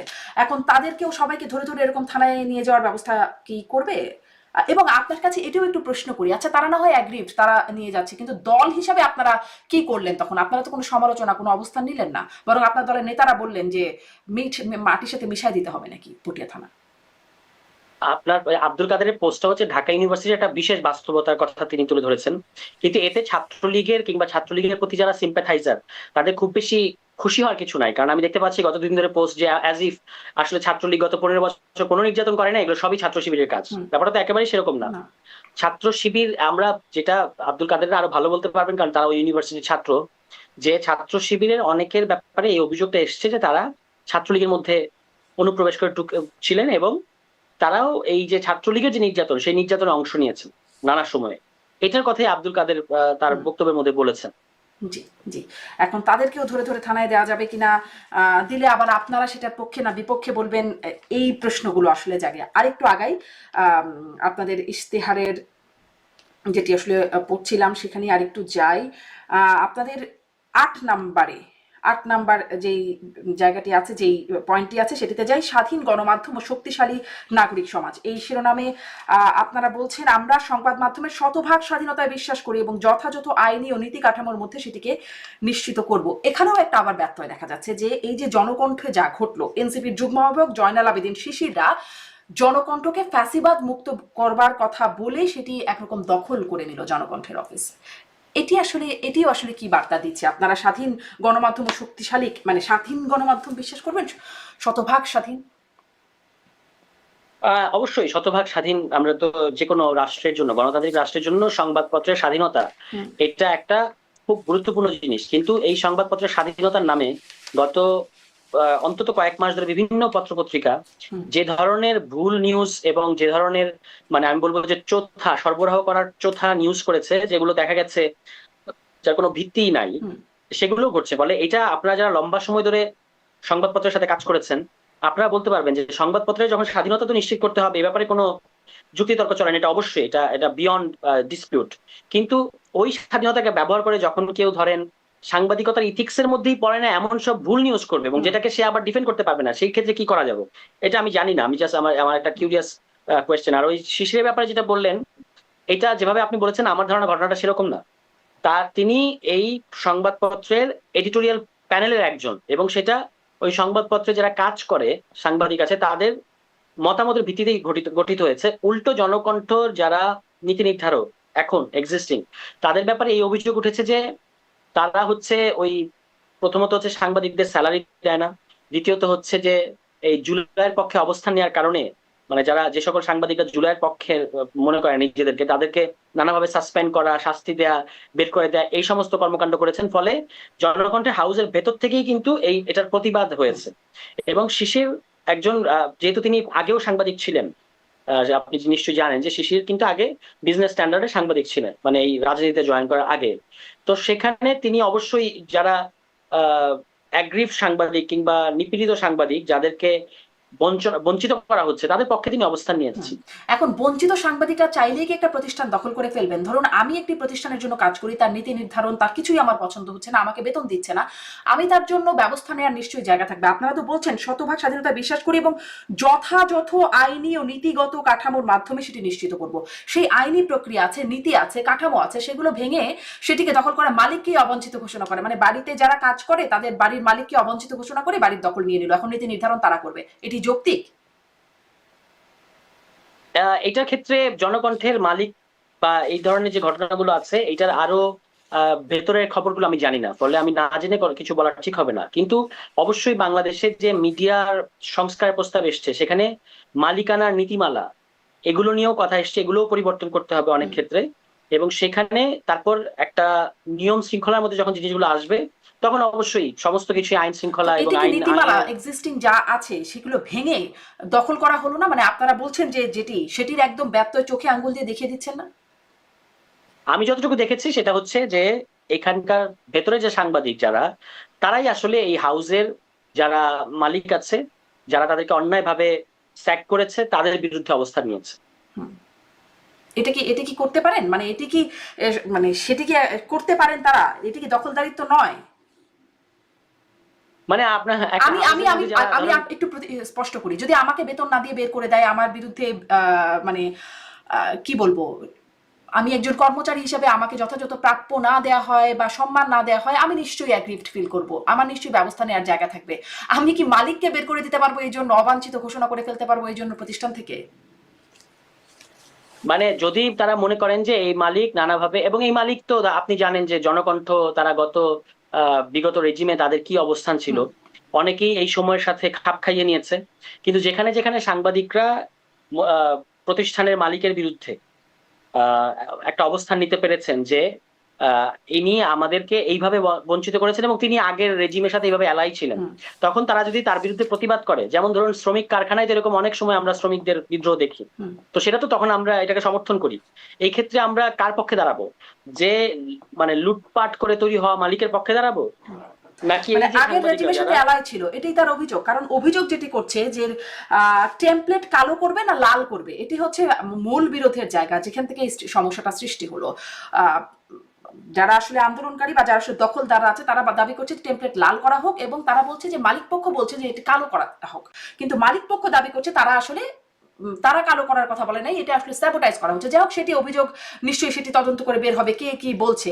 কিন্তু তারপরে আমার যে আহ, মানে আপনার কাছে যে জিজ্ঞাসা, সেখানে মালিক পক্ষকে অবাঞ্ছিত ঘোষণা করে দেওয়া, সম্পাদকীয় যে রীতিনীতি সেগুলোর ব্যত্যয় ঘটিয়ে সম্পাদকের নাম পরের দিনের অনলাইন ভার্সনে সেটি না দেয়া, সেগুলো আসলে কি কি ইঙ্গিত করে? আহ এটার যদি এই ধরনের কোনো ঘটনা থাকে এটার হুম, একটা থরলি ইনভেস্টিগেশন হওয়া দরকার, যে আসলে ঘটনাটা কি। আমরা তো নানা ধরনের বক্তব্য শুনতে পাচ্ছি, এবং একটা যেমন আমাদের পিআইবি আছে, সরকারের তথ্য মন্ত্রণালয় আছে, অনেকগুলো প্রতিষ্ঠান আছে, কিন্তু যে যারা এই ধরনের ঘটনার ক্ষেত্রে, এখানে যেহেতু দুইটা পক্ষ আছে এবং দুই পক্ষেরই নানা ধরনের বক্তব্য আমরা শুনতে পাচ্ছি, এক্ষেত্রে একটা সঠিক অবস্থা, আমি প্রাইমারিলি সঠিক অবস্থান মনে করি যে অ্যাগ্রিভ সাংবাদিকদের পক্ষ নেয়া। আর দ্বিতীয়ত হচ্ছে যে আসলে এখানে মালিককে, যে আপনি যেটা বললেন যে তিনি তো আসলে কালো টালো এরকম কিছু করতে বলেন নাই, এটা ভুল বলা হচ্ছে। এ ধরনের কোনো ঘটনা থাকলে অবশ্যই সেটা নিরপেক্ষ একটা তদন্ত হওয়া উচিত এবং তারপরে মানে একটা আমাদের সামনে প্রকাশ করা উচিত। আদারওয়াইজ আমরা তো বাইরে থেকে নিশ্চয়ই সবটা বুঝতে অ্যাগ্রিভ পারছি না। সাংবাদিকদের পক্ষ নিতে হবে। আমি সাংবাদিক হিসাবে আমিও সেটি দাবি করতে চাই যে অ্যাগ্রিভ সাংবাদিকদের পক্ষ নেওয়া উচিত। কিন্তু শতভাগ আপনি বলছেন, আপনারা যেটি বলছেন যে যথাযথ আইনি ও নীতি কাঠামোর মাধ্যমে সেটি নিশ্চিত করবে, সেটি আমরা দাবি করতে চাই যে যথাযথ আইনি এবং নীতি কাঠামোর মধ্যে মালিককে অবাঞ্ছিত ঘোষণা করে মালিককে বের করে দিয়ে নয়, সেটি দখলদারিত্বই আসলে যে কোনো সংজ্ঞায় সেটি দখলদারিত্ব হয়। এর আগে আমরা দেখেছি হাসনাত আব্দুল্লাহ গিয়ে সময় টেলিভিশনে তালিকা দিয়ে আসছেন, সেখানে কথা বলছেন, তিনি বলছেন যে কথা বলতে গেছেন, আলোচনা গেছেন, মালিক পক্ষ বলছেন চাপ সৃষ্টি করছে। মানে এইরকম ঘটনা যদি ঘটতে থাকে তাহলে শতভাগ স্বাধীন সংবাদ মাধ্যমটা হবে কি করে? হ্যাঁ, আপনি দেখেছেন যে সময় টেলিভিশনের ক্ষেত্রে 5 অগাস্ট বিকাল বেলায় যুব দলের একজন নেতা কিছু লোকজন নিয়ে এই যে সময় আসলাম, সময় টেলিভিশন দখল করলাম, এগুলো বলেছেন। সময় টেলিভিশন আমাদের, এগুলো কিন্তু তিনি বলেছেন। এটা নিয়ে কিন্তু, এবং এই ভিডিওটা কিছুদিন পরপরই ভেসে বেড়ায় সোশ্যাল মিডিয়ায়, ঠিক আছে? একজন যুবদল, ঢাকা মহানগর দক্ষিণের একজন যুবদল নেতার নেতৃত্বে এই ঘটনাটা ঘটেছে। ভিডিওটা প্রায় কিছুদিন পরপরই সামনে আসে। এটা নিয়ে কিন্তু আমি কোথাও কখনো কোনো আলোচনা হতে দেখিনি। এটা একেবারে আপনার গণঅভ্যুত্থানের পরপরই ঘটনা হচ্ছে। হাসনাত আপনারা কি ওখানে সেই গিয়ে ঘটনাটার বলেছেন যে, সমালোচনা করেছেন? অবশ্যই অবশ্যই আমরা সমালোচনা করেছি। আচ্ছা, তারপরে আমরা আবার কেন আপনারা কেন সমালোচনা করবো করলেন? না? আমরা কি করেছি? আমরা তো বলি না আমরা আসছি সময় টেলিভিশন দখল করতে। হাসনাত ওখানে গিয়ে বলেছেন এই সাংবাদিকরা এবং আপনি জানেন যে সময় টেলিভিশন এবং যে সমস্ত টেলিভিশনের ভয়ঙ্কর ভূমিকা ছিল গত রেজিমে, তার মধ্যে সময় টেলিভিশন অন্যতম। মানে সময় টেলিভিশন এবং 71 টেলিভিশন। তো সেখানে আপনার ওই সময় যারা, মানে কেউ কেউ তো বাধ্য হয়েছেন নানা পজিশন নিতে সাংবাদিকদের মধ্যে, আর যারা একেবারে স্বপ্রণোদিত হয়ে রেজিমের পক্ষে কাজ করেছেন, গণহত্যা সহ বিভিন্ন অন্যায় অত্যাচারকে বৈধতা দিয়েছেন। যেমন ধরুন সময় টেলিভিশন এক সাংবাদিক পুলিশকে বলছেন ভাই ভাই ওদিকে গুলি করেন, আমি ক্যামেরাটা ওদিকে তাক করেছি। এগুলো আমরা তো দেখেছি। তো এরকম সাংবাদিকদের, যারা সাংবাদিকতাকে মানুষের পক্ষে অবস্থান না নিয়ে মানুষকে হত্যা করা, মানুষকে নির্যাতন করার পক্ষে বৈধতা উৎপাদন করেছেন, তাদের তালিকা যদি দিয়ে বলেন যে এদের বিরুদ্ধে ব্যবস্থা নেন, এটাতে দোষের কি আছে? আপনি মেজাজটা মানে নিয়ে এখন প্রশ্ন আসলে তুলতে সব পারেন যে এই এই বিষয়গুলো আপনারাই ডিটারমাইন করবেন বলে সিদ্ধান্ত নিয়েছেন। এখন আজ যদি আমি গিয়ে একটা তালিকা দিয়ে আসি, সেটা কি মানে গ্রহণযোগ্য হবে? সব দল যদি গিয়ে তাদের মতো তালিকা দিতে থাকে, আপনি তাহলে আপনি যে সাংবাদিকদের তালিকা শতভাগ দেখবেন, স্বাধীনতা কোথায় থাকবে? যারা সাংবাদিকতা করবে তাদের অবশ্যই শতভাগ স্বাধীনতা থাকবে, কিন্তু যারা সাংবাদিকতার নামে প্রশ্ন নয় প্রশংসা করতে এসেছি, এবং একটা ধরুন আপনি আপনি শেখ হাসিনা কিন্তু একা ডুবেন নাই, কিংবা শেখ হাসিনা যে যে পরিণতি, এর জন্য তিনি একা দায়ী নন। যে সাংবাদিকরা তাকে অষ্টপ্রহর একটা তোষামত করতে করতে এই জায়গায় নিয়ে গেছে, তারা কি এটা দায় নেবে না? আপনি ধরুন 2 অগাস্টে যে সাংবাদিক নেতারা বসে শেখ হাসিনাকে বুদ্ধি দিলেন যে আপনাকে শক্ত হাতে এগুলো দমন করতে হবে, তাদেরও তো দায় নিতে হবে। ফলে আপনি যাদের নাম বা তালিকা দেবেন, সেটা যে সাংবাদিক হোক বা যে হাউজেরই হোক, তাদের বিরুদ্ধে যদি ক্রেডিবল অভিযোগ থাকে তাহলে অবশ্যই সেগুলো সরকারকে আমলে নিতে হবে। কিন্তু তাদের বিরুদ্ধে আমরা মব সৃষ্টি করাটাকে হয়তো সমর্থন করবো না। আমরা বলবো যে তাদের বিরুদ্ধে অভিযোগগুলো সরকার তো খতিয়ে দেখুক এই এবং সরকার প্রশংসা ব্যবস্থা নেবে। করে যেভাবে শেখ হাসিনাকে শেখ হাসিনা বানানো বা ফ্যাসিস্ট বানানোর যে অভিযোগ করছেন, সেই প্রশংসা তো আপনার দলের নেতারাও করেছেন। আপনার দলের নেতারা বক্তব্য, ভাষণে, পত্রিকার লিখনে করেছেন তো শেখ হাসিনা, শেখ মুজিবুর রহমানকে, যদিও এখন স্লোগান দিচ্ছেন মুজিববাদ মুর্দাবাদ, কিন্তু আসলে তো আমরা শুনেছি আমার বঙ্গবন্ধুকে সম্মানিত করতে পারলে আমরা সম্মানিত হই, এইরকম বক্তব্য, একদম আবেগী বক্তব্য আমরা শুনেছি। বঙ্গবন্ধুকে নিয়ে লেখা, শেখ হাসিনাকে নিয়ে লেখা, এবং সেগুলো আবার ফেসবুকে শেয়ার করা, সেগুলো তো আমরা দেখেছি। তাহলে তারা তারা আসলে প্রশংসা করার দায় তাদের কোনো সমস্যা নেই? না, সমস্যা নাই। কেন আমি বলি, কারণ হচ্ছে তারা খুব বড় কোনো নেতা ছিলেন না যাদেরকে ইঙ্গিত করে আপনি কথাটা বলছেন। 1 নম্বর কথা, তারা খুব নেতা বড় হবার কোনো চেষ্টা এটা মানে, করেছিলেন? হ্যাঁ, মানে নেতা হবার চেষ্টায় এই তোষণটা করছিলেন? মানে সাংবাদিকরাও যারা করেছেন তাদের নিশ্চয়ই কিছু স্বার্থ ছিল বলে করেছেন, তাই না? তো ইনাদের স্বার্থটা কি অবশ্যই, হ্যাঁ। ছিল? তাদের ক্ষেত্রে আমি বলবো যে তারা একটা সময় পর্যন্ত, যেহেতু তারা ইউনিভার্সিটি স্টুডেন্ট ছিলেন, এবং আপনি জানেন যে যখন তারা এই আন্দোলনটা করছেন 2024 সালে, তখন তারা ইউনিভার্সিটির একেবারে শেষ দিকে। ফলে আপনি যে ভিডিওটাকে রেফার করছেন এর আরো আগে। হ্যাঁ, তো ফলে যেটা হয়েছে যে একটা তো ন্যারেটিভের শাসন থাকে, যে ন্যারেটিভ, যে আবহাওয়ার মধ্যে আপনি আছেন বা আমি আছি, আমরা তো সবসময় এটাকে ওভারকাম করতে পারি না। এবং তারা খুব বড় কোনো নেতাও ছিলেন না, কিন্তু এই ধরনের ন্যারেটিভের মধ্যে কিন্তু আপনি একটা জিনিস দেখতে হবে যে তারা এই যে গণ অভ্যুত্থানের বা জুলাইয়ের মুহূর্তটাতে তারা যখন যখন ন্যায় অন্যায়ের ক্ষেত্রে আপনাকে একটা সুস্পষ্ট অবস্থান নিতে হচ্ছে, তখন তারা নিতে পেরেছেন কিনা। ফলে আমি মনে করি যে তারা তাদেরকে প্রমাণ করেছেন। হ্যাঁ, মানে যাদের নিয়ে আপনি প্রশ্নটা করছেন তারা নিজেদেরকে প্রমাণ করেছেন যে তারা আর এখন আহ এইটাকে পুরোপুরি ওন করেন না। আর শেখ মুজিবের ক্ষেত্রে আমি বলবো যে তাকে তো আমরা পুরোপুরি ইতিহাস থেকে ফেলে দিতে পারবো না, বা কেউ ফেলে দিতে চাচ্ছে না। তিনি আমাদের ইতিহাসের অন্যান্য চরিত্রের মতো একজন চরিত্র এবং গুরুত্বপূর্ণ চরিত্র। তার তার ভূমিকা আছে আমাদের যে গণতান্ত্রিক সংগ্রামে 47 থেকে 71-এর যে গণতান্ত্রিক সংগ্রাম বা গণতান্ত্রিক জার্নি, সেখানে অবশ্যই তার ভূমিকা আছে, এটা কেউ অস্বীকার করছে না। যেটার বিরোধিতা হচ্ছে সেটা হচ্ছে একটা আইডিওলজি, যেমন এই যে মুজিববাদ যখন বলা হয় তখন কিন্তু একটা আইডিওলজিকে মিন করা হয়, এক নম্বর কথা। দ্বিতীয় কথা হচ্ছে যে শেখ মুজিবকে শেখ হাসিনার সরকার বা আওয়ামী লীগ সরকার ফ্যাসিজমের একটা আইকনে পরিণত করেছেন, তার বিরোধিতা করা হয়। এই বিরোধিতা করার অর্থ হচ্ছে শেখ মুজিবকে আবার ইতিহাসের তার যেটা ন্যায্য প্রাপ্ত অবস্থান বা মানে প্রাপ্য অবস্থান, সেই অবস্থানে তাকে বসানোর জন্যই করা হয়। এটা তাকে মাইনাস তো আমি করে দিতে পারবো না, বা কেউ করতে পারবে না। আপনি কি বলতে পারবেন যে 7 মার্চের ভাষণ কখনো হয় নাই? এটা কেউ বলবে না, ঠিক আছে, এটা বলা সম্ভব না। অ্যাট দ্য সেম টাইম 72 থেকে 75-এ তার যে ভূমিকা, এটা তো বাংলাদেশে আমরা কখনোই আলোচনা করতে পারি নাই।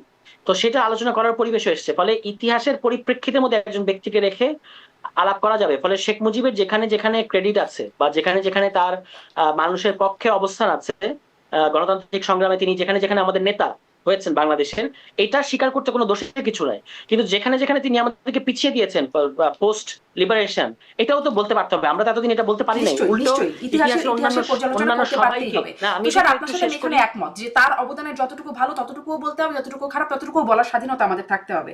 কিন্তু হ্যাঁ, আপনাদের কিন্তু গত মুজিববাদ 15 বছর কি মুর্দাবাদ হয়েছে, স্লোগানটা কেন, যতটুকু সেটা নিয়ে আমি কদিন ধরেও কথা বলেছি, তারপর আপনার কাছে জানতে চাইবো। কিন্তু ওই প্রসঙ্গটা শেষ করি তাহলে। ছোট নেতা ছিলেন বলে তাদের প্রশংসা তোষামোদী সেটি আর এখন আমলে নেবার মতো নাই। তারা এখন না, মুজিববাদ তাই আমি মুর্দাবাদ বললে বলছি যে তাদের তারা তাদেরকে প্রমাণ করেছেন, তারা তাদেরকে প্রমাণ করেছেন। হুম, জুলাই মাসে তারা একটা বাংলাদেশের বড় গণ অভ্যুত্থানে নিজে নেতা হয়ে তারা শীর্ষ নেতাদের একজন। এবং আপনার মনে থাকবে যে 14 তারিখের রাতে, 14 জুলাই হুম, রাতে যে মিছিলটা বের হয়, মেয়েদের মিছিলের পরপর ছেলেদের যে মিছিলটা বের হয়, সেই মিছিলের নেতৃত্বে কিন্তু এই দুজন ছিলেন যাদের কথা আপনি হুম, বলছেন।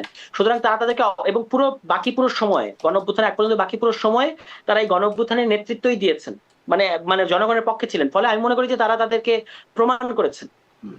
আচ্ছা, তাদেরকে প্রমাণ করেছেন, কিন্তু তাদের আগের অবস্থান কি সেটির ব্যাখ্যা কি আপনারা চান কিনা? কেন আপনারা মুজিববাদ মুর্দাবাদ স্লোগান দেন? আপনি বলছেন দুটো ভাগে ভাগ করা যাচ্ছে শেখ মুজিবুর রহমানের আহ, অবদানকে। তারপরে তার আগের অবদানকে আপনারা তো ভুলছেন না, আপনারা বলছেন আপনারা অস্বীকার করবার কোনো উপায় নেই। তাহলে মুজিববাদ মুর্দাবাদ হয়ে গেল কেন সেখানে? মানে আপনার কাছে শুনি কেন? মুজিববাদ হ্যাঁ, মুজিববাদ মুর্দাবাদ বলতে বোঝানো হয় একটা আইডিওলজিকে ডিনাউন্স করা হচ্ছে। হুম, কোন আইডিওলজি? যেটা বাংলাদেশে বাকশাল কায়েম করেছে। হুম, বাকশাল কি? বাকশাল মানে হচ্ছে একটা একদলীয় শাসন, একটা ভয়ঙ্কর ব্যাপার। ক্যান ইউ ইমাজিন পৃথিবীর ইতিহাসে পার্লামেন্টে দাঁড়িয়ে 5 মিনিটের মধ্যে একদলীয় শাসন প্রতিষ্ঠা করা হয়েছে, উইদিন 5 মিনিটস, এবং বলা হয়েছে উইদাউট ইলেকশন আগামী 5 বছরের জন্য এই সরকারই কন্টিনিউ করবে। তাহলে এটা মুজিববাদ বাংলাদেশে মানে ঘটে। বাকশাল, বাকশাল কায়েম করা। মানে Baksal is one of the features of মুজিববাদ। হুম, এরকম আরো আছে। এই টোটাল যে মানে বাংলাদেশের সবচেয়ে ডমিনেন্ট ফ্যাসিস্ট যে আইডিওলজি, হুম। এটাকেই এখনকার ছাত্র তরুণরা মুজিববাদের নামে হাজির করে। যদিও আমি মনে করি যে এই ফ্রেমিংটা আংশিক, এটাকে বরঞ্চ বাকশাল বললে ভালো হয়। কেন? কারণ হচ্ছে মানে বাকশালী ইডিওলজি, বাকশাল মুর্দাবাদ বললে আরো বেটার হয়। কেন?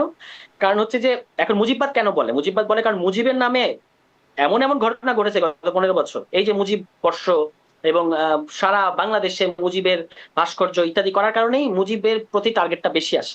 যেটাকে আপনি আপনি পুরো পৃথিবীতে, আপনি আজকে যেখানে আছেন, এই দেশের গণতান্ত্রিক সংগ্রামগুলো কথা আপনি জানেন, ইংল্যান্ডে, পশ্চিম ইউরোপে, কিংবা আপনার আমেরিকায়, এই যে যারা কলোনিয়াল রুলার ছিল, হুম। তাদের যে সমস্ত ভাস্কর্য ছিল, এগুলোকে কিন্তু জনগণ যখনই সুযোগ পেয়েছে টেনে নামিয়ে ফেলেছে।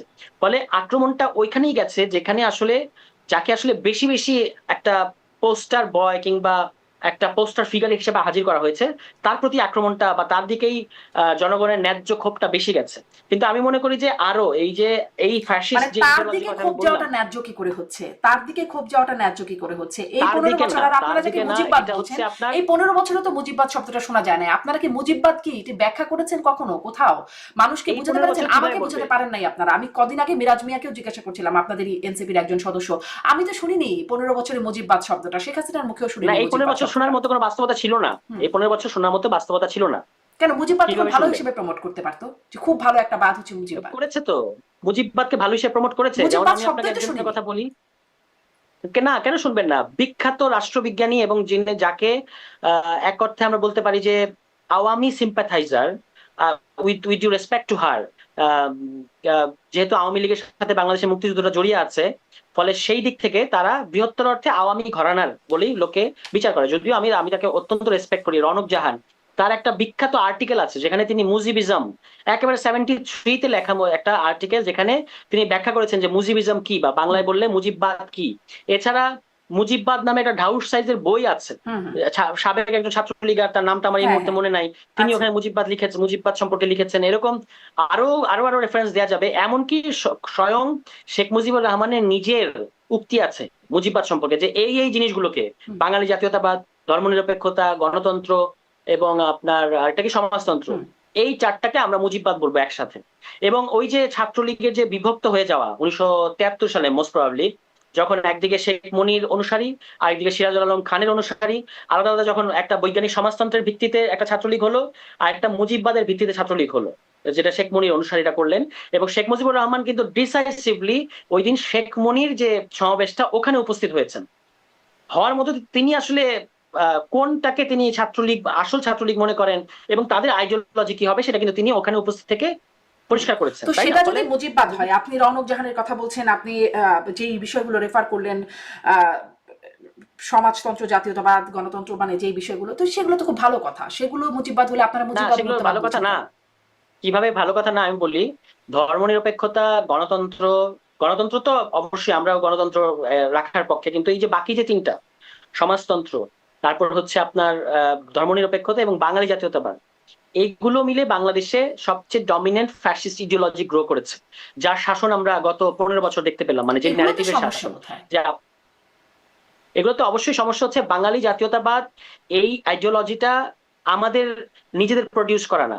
আমি কিন্তু একজন বাঙালি হিসেবে বলছি, আমি যদি এই যে বাঙালি হওয়ার যে বিশেষ ব্যাখ্যা বাঙালি জাতীয়তাবাদ দেয়, আমি যদি এটার সাথে বিরোধিতা করি, তাহলে আমাকেও জঙ্গি বানিয়ে ফেলবে, আমাকেও কিন্তু কি লেবেল করবে, এবং করেছে গত 15 বছর। হুম এবং এই বাঙালি জাতীয়তাবাদ আপনার এসছে হচ্ছে কলকাতার যখন ঔপনিবেশিক যে বাঙালিত্বের যে ধারণা, যেটা বাঙালি বনাম মুসলমান করে সবসময়, এবং একদম অ্যাবসলিউটলি অ্যাহিস্টোরিক্যাল, মানে অনৈতিহাসিক একটা ব্যাপার, সেই কলোনিয়াল ইডিওলজিটাকে এখানে 70-এর দশকে এবং পরবর্তীতে 80-র দশকের আমাদের কতগুলো বিশেষ সাংস্কৃতিক রাজনৈতিক বাস্তবতার মধ্য দিয়ে হুম। এই বাঙালি জাতীয়তাবাদকে এই জনগোষ্ঠীর উপর চাপিয়ে দেওয়া হচ্ছে। এটা কিন্তু আপনি বাঙালি হলেও যদি এই ইডিওলজির বিরোধিতা করেন, তাহলে আপনাকেও শত্রু বানিয়ে ফেলবো। ফলে এটার, এবং ধর্মনিরপেক্ষতা এমনিতে শুনতে খুব ভালো শোনায়, কিন্তু এই ধর্মনিরপেক্ষতার মধ্য দিয়ে আসলে এখানকার বৃহত্তর যে জনগোষ্ঠী আছে, মুসলিম জনগোষ্ঠী, এই মুসলিম জনগোষ্ঠীকে হস্টাইল করা হয়েছে, যে আপনাকে either you have to be Bengali or you have to be মুসলিম।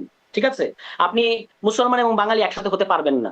মানে আপনাকে প্রগতিশীল হতে হলে, ধর্মনিরপেক্ষ হতে হলে, you have to leave your religion. এটা কোথায় বলা এটা হলো? কিন্তু এটা এটা এটা পুরো 15 বছরই এই জিনিসটাই চর্চা হয়েছে, যে আপনি যদি বলেন তো যে যদি আমি 15 বছর আমার, এই চর্চা হয়ে থাকে, ধরে নিলাম 15 বছর এই চর্চা হয়েছে, তো তার জন্য মুজিববাদের সমস্যা কি হলো? মানে মুজিববাদে যে ধর্মনিরপেক্ষতা বলেছে, তাতে সমস্যা কি হলো?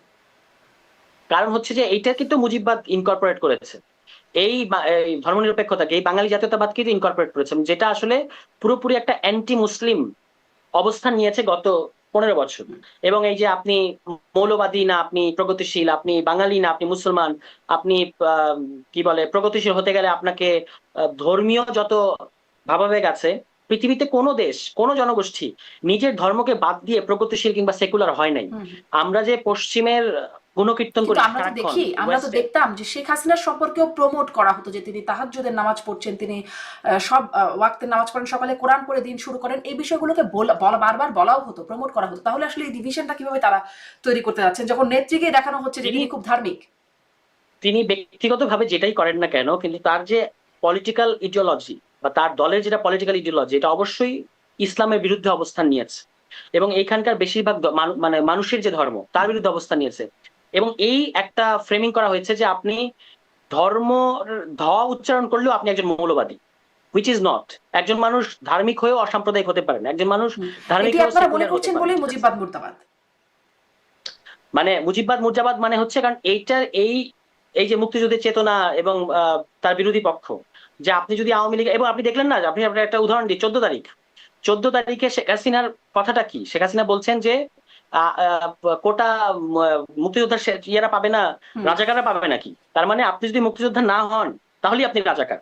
ঠিক আছে, এবং এইটার মুক্তিযুদ্ধের ওই কোটাটা এত বড়, এটার বিরোধিতা করলেই কিন্তু আপনি রাজাকার হয়ে যাচ্ছেন। হুম তাহলে এই যে রাজাকার ট্যাগ ট্যাগ দেওয়া, মুক্তিযুদ্ধের চেতনার হুম। একটা বিশেষ ইন্টারপ্রিটেশন আওয়ামী লীগ হাজির করছে, এই পুরো জিনিসটার সাথে মুজিববাদ, যেটাকে আওয়ামী লীগ বলে বাকশাল আইডিওলজি আওয়ামী আকারে, লীগ বলে এটার নাই, একটা আপনারা ঘরোয়া বলছেন। সম্পর্ক আছে।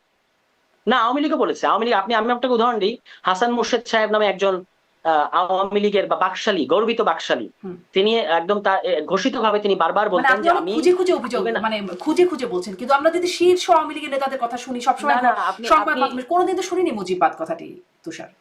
না, তারা মুজিববাদ বলেন নাই, কিন্তু তাদের পুরো এই আইডিওলজির মধ্যে তো মুজিববাদ ছিলেন, এবং আমরা এখন আবার আওয়ামী লীগকে শনাক্ত করছি এটার মধ্য দিয়ে। হুম ঠিক আছে, যে এই পুরো যে আইডিওলজিটা, না হলে আপনি ধরেন একজন ব্যক্তিকে এইভাবে কেন আপনার, যেভাবে আওয়ামী লীগ শেখ মুজিবকে ভাস্কর্য ইত্যাদি ইত্যাদি নানাভাবে বঙ্গবন্ধুর হিসাব বিজ্ঞানে বঙ্গবন্ধুর ভূমিকা, এরকম যে উদ্ভট উদ্ভট কাণ্ড করেছে হুম হুম। সমস্ত কিছুতে বঙ্গবন্ধু নিয়ে আসা, ঠিক আছে, এটা করার অর্থ কি?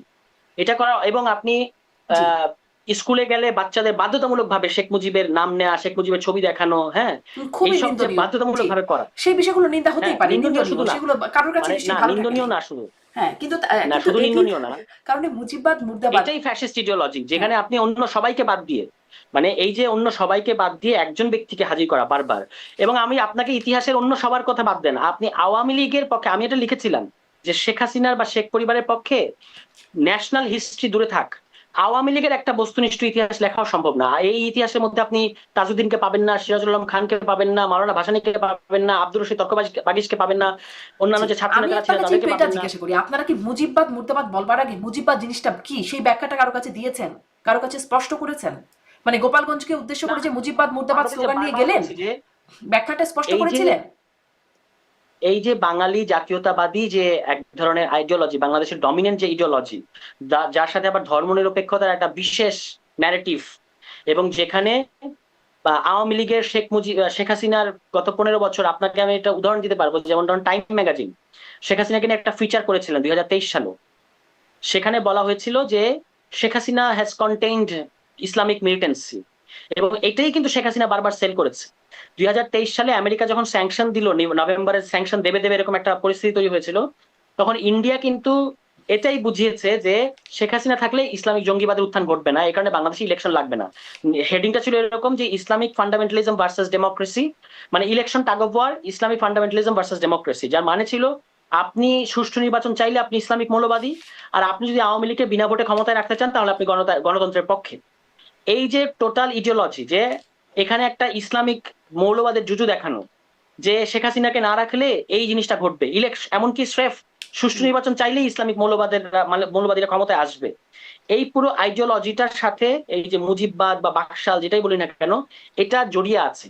এখন এটা আপনি ওই মুজিববাদ নামে বলেন আর যাই বলেন, যদি নাও বলেন, কিন্তু সেই কিন্তু যাই এই বললে তো আর ইডিওলজিটা তো হবে না, আপনারা ডেঞ্জারাস। বলছেন গুরুত্বপূর্ণ এবং স্লোগান ঠিক করছেন, গোপালগঞ্জ যাওয়ার উদ্দেশ্যে একটা বিশেষভাবে স্লোগান নির্ধারণ করছেন, গোপালগঞ্জ যেখানে সেন্সিটিভ জায়গা। না, এটা আমরা আপনারা সবসময় দিয়েছি, মুজিববাদের এই শুধু বাদটা কি গোপালগঞ্জে সেটি না বুঝিয়েই গোপালগঞ্জে গেলেন? মুজিববাদ জিনিসটা কি সেই বিষয়টা সাধারণ মানুষকে না বুঝিয়ে, কারণ সাধারণ মানুষ আসলে মুজিববাদ বলতে আপনি যেটি বলছেন আমি দেখি খুব না এই সুন্দর যে সুন্দর সাধারণ কয়েকটা মানুষের শব্দ বুঝতে বলছেন। সমস্যা হচ্ছে মুজিববাদ। যেমন ধরুন যখন আপনি বলেন যে মার্ক্সবাদ, লেনিনবাদ এরকম যখন বলেন, তখন কিন্তু মানুষের বুঝতে সমস্যা না, তখন মানুষ বুঝে যে একজন ব্যক্তিকে কেন্দ্র করে একটা কোন ইডিওলজির কথা বোঝানো হচ্ছে, এখানেও তাই। এবং এই ইডিওলজিটা আনফরচুনেটলি একটা এক্সট্রিম ইডিওলজিতে পরিণত হয়েছিল বাংলাদেশে। ফলে এটা আমি আমি দেখি না যে মানুষের খুব বুঝতে সমস্যা হচ্ছে, বরং মানুষ জি, খুব দ্রুত আপনি কানেক্ট করতে মার্ক্সবাদ পারে। লেনিনবাদ দিয়ে গুগল সার্চ করেন, আপনি একটা মানে তার একটা সুন্দর ব্যাখ্যা পাবেন। আপনি মুজিববাদ দিয়ে গুগল সার্চ করলে, মুজিববাদ হলো বাংলাদেশের প্রথম রাষ্ট্রপতি শেখ মুজিবুর রহমানের চর্চিত ও প্রচারিত রাজনৈতিক দর্শন, চিন্তাধারা ও মূল্যবোধের সমষ্টি। শেখ মুজিবের রাজনৈতিক দর্শনের মূল 4টি নীতি হলো জাতীয়বাদ, সমাজতন্ত্র, গণতন্ত্র ও ধর্মনিরপেক্ষতা। অন্তত পক্ষে অ্যাপারেন্টলি শুনতে এগুলো খুবই ভালো লাগে, আপনারা যেটির ব্যাখ্যা যেভাবেই দেন না কেন, এগুলোর ব্যাখ্যা মানুষের কাছে এতদিন ধরে তো শুনেই শুধু এসেছে। ব্যাখ্যা না, আপনাকে গত 15 বছরের নজিরগুলো দেখতে হবে। মানে গত 15 বছরই আপনারা মুজিববাদ ডিফাইন করছেন। গত 15 বছরের এই যে শেখ মুজিবকে কেন্দ্র করে হুম। মুক্তিযুদ্ধের তো যে সেটি শেখ হাসিনা বিজনেস বাদ আওয়ামী হতে লীগ পারে, কারণ করলো। শেখ হাসিনা হয়তো সেই বাদটি নির্ধারণ করেছেন যে আমরা না, মুজিবের নামে এটা করব। শেখ হাসিনা, এটা দিস ইজ ভেরি আনফরচুনেট। ভালো, আপনি একটা সুন্দর প্রশ্ন করেছেন, এটা আমি একটু উত্তর দেই। Sheikh Hasina is a very unfortunate lady, যিনি আপনার গত 35-40 বছর রাজনীতি করলেন, কিন্তু শেষ দিন আগ পর্যন্ত আমার বাবা শেখ মুজিব এগুলো করতে থাকলেন। মানে তিনি যে নিজে একজন কিছু, এটা যদি তিনি করতেন, এবং এটা আসলে তার চাটুকাররা করতো, আসলে পরবর্তীতে তার ছেলে মেয়েরা যদি সুযোগ পেত, ওই যে হাসিনোমিক্স ইত্যাদি হুম বলা শুরু হয়েছিল না, এটা হয়তো তারা করতো। কিন্তু শেখ হাসিনা নিজেকে আসলে শেখ মুজিবকেই ঢাল হিসেবে ব্যবহার করেই শাসন করেছেন, ঠিক আছে।